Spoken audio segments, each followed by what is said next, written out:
everyone. Welcome to the September edition of Under the Radar, Over the Moon. When we think September, we may think back to school or Labor Day, but September is known for other things, such as... Johnny Appleseed Day. Who knew? Also known for, National Dumpling Day. Ooh. Also, apparently, National Pancake Day. So, we're very excited to enlighten you all in case you didn't know these things. It is also National We Need Some Apple Cider and Bourbon with a Twist in a Really Bad Way Day. So, here's to another episode. We bring you fun books, fun facts about September, and some fun drinks. So,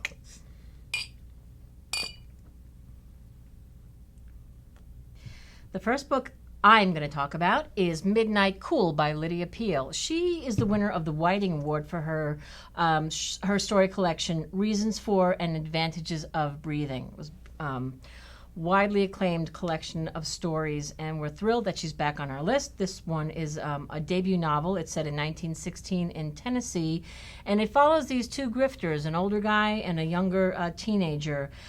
He's the son of a prostitute, and this is about their pursuit of women and wealth as the U.S. enters World War I. They're longtime horse traders and partners, but they've recently turned their talents to trading mules.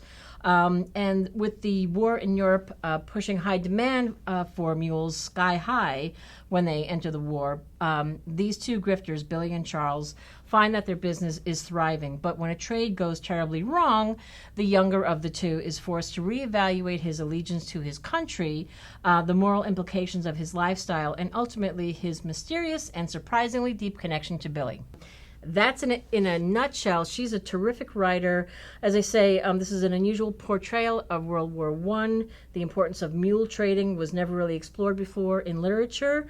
This author has won 2 Pushcart Prizes, an O. Henry Prize. She's a terrific writer. If you're a fan of Mary Gaitskill or Alice Munro or Annie Proulx, you will love to read Lydia Peelle, the author of Midnight Cool. That goes on sale in January, so the voting deadline is November. I hope you like it. I will be talking about The Weaver by Emmi Itaranta. This is a really unique new adult fantasy. It's a follow-up to her celebrated Memory of Water. And it takes place on this small, secluded island that's overseen by this mysterious ruling council where dreaming is forbidden. If you're accused, at best, you'll be isolated from the community. At worst, you'll kind of just disappear. And our heroine, Eliana, is part of this house of weavers. They're this respected group in the community, and this horribly injured young girl shows up on their doorstep one day. On the brink of death, her tongue has been cut out, but she holds secrets to Eliana's past, the reason dreaming is forbidden, and just kind of the mysteries of the island as a whole. It's a really strange, imaginative world that Emmi has created here. And a really kind of haunting, poetic voice that I loved. The characters are really engaging and real. And the themes, the environment, sexuality, politics, touch on things that like, YA readers who loved like Divergent and Codename Verity will love.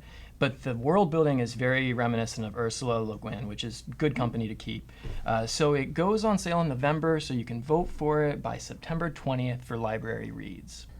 Hit it up, girly girl. Are we ready? Yeah. Hey. Right. The first book that I'm going to talk about in this episode is The Wicked City by BEATRIZ Williams. And this is just such a charming and exciting historical novel set in one part in 1998 in New York City and the other part in Prohibition era New York City. And that section is about this young woman. She's just the quintessential flapper, and she is approached by a Prohibition agent who wants her to help him bring down her stepfather's bootlegging enterprise. I absolutely loved being engrossed in this time period.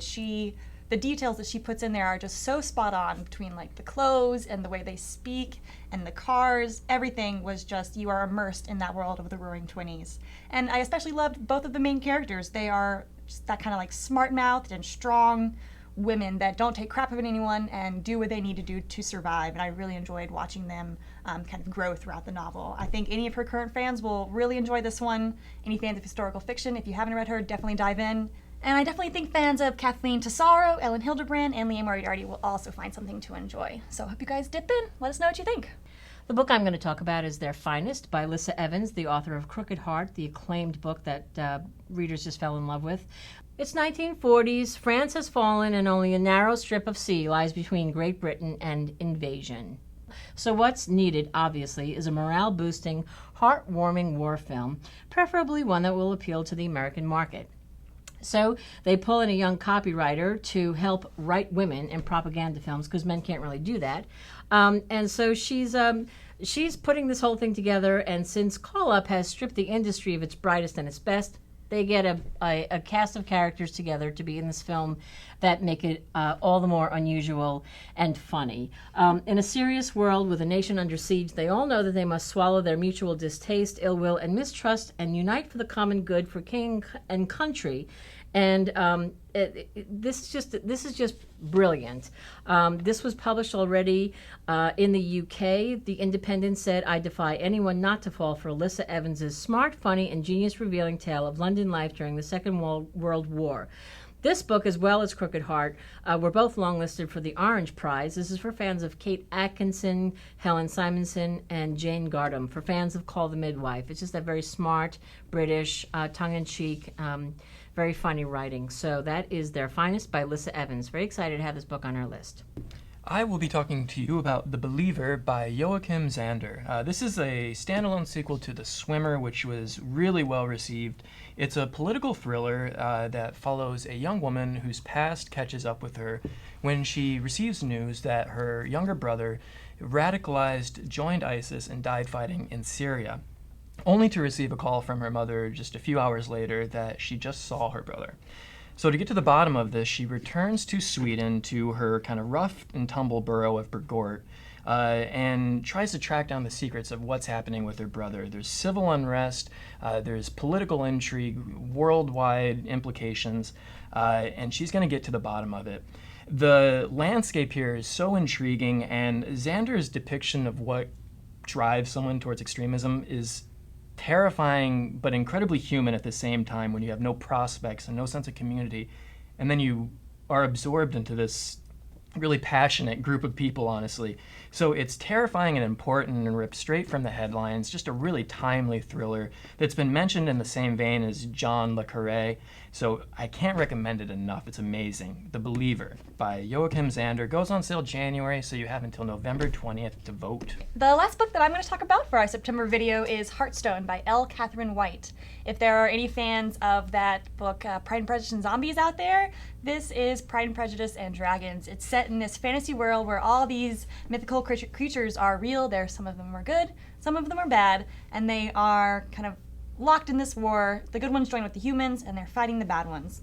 But like I said, it's Pride and Prejudice, so all your kind of favorite classic characters are there, but the author has put her own kind of spin on them and the traditional events of Pride and Prejudice to give it like action-packed adventure all over the place. It was absolutely so creative how the author maneuvered that beloved story into this new world that she's created and given all these characters just this kind of fantastical facelift.